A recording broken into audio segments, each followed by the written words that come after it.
দেশের ২৩তম রাষ্ট্রপতি নির্বাচিত হয়েছেন ক্ষমতাসীন বিএনপির প্রার্থী ও দলটির সদ্য সাবেক মহাসচিব মির্জা ফখরুল ইসলাম আলমগীর। রাষ্ট্রের সর্বোচ্চ সাংবিধানিক পদে বসবেন তিনি। বাংলাদেশের ১ নম্বর নাগরিক অর্থাৎ আমাদের রাষ্ট্রপতি প্রতি মাসে কত টাকা বেতন পান আর কি কি সুবিধা ভোগ করেন জানলে আপনি চমকে উঠবেন। রাষ্ট্রপতির জন্য রয়েছে বঙ্গভবনের মতো বিশাল সরকারি বাসভবন, বেতন ভাতা, পরিবহন, চিকিৎসা, আপ্যায়ন সহ নানা সুযোগ সুবিধা।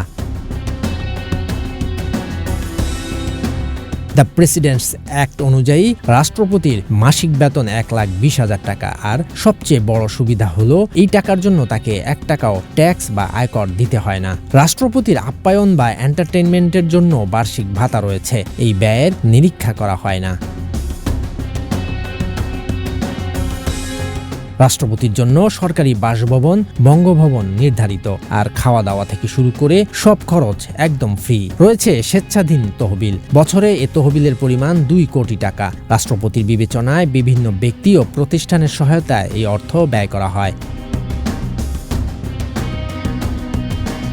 এছাড়া রাষ্ট্রপতি ও তার পরিবারের সদস্যদের চিকিৎসার জন্য রয়েছে বিশেষ সুবিধা। রাষ্ট্রপতি ও তার পরিবারের সদস্যরা দেশের যে কোনো হাসপাতালে বিনা খরচে চিকিৎসা সুবিধা পাবেন। চিকিৎসকদের পরামর্শে দেশের বাইরে চিকিৎসার প্রয়োজন হলে সেই ব্যয়ও সরকার বহন করে।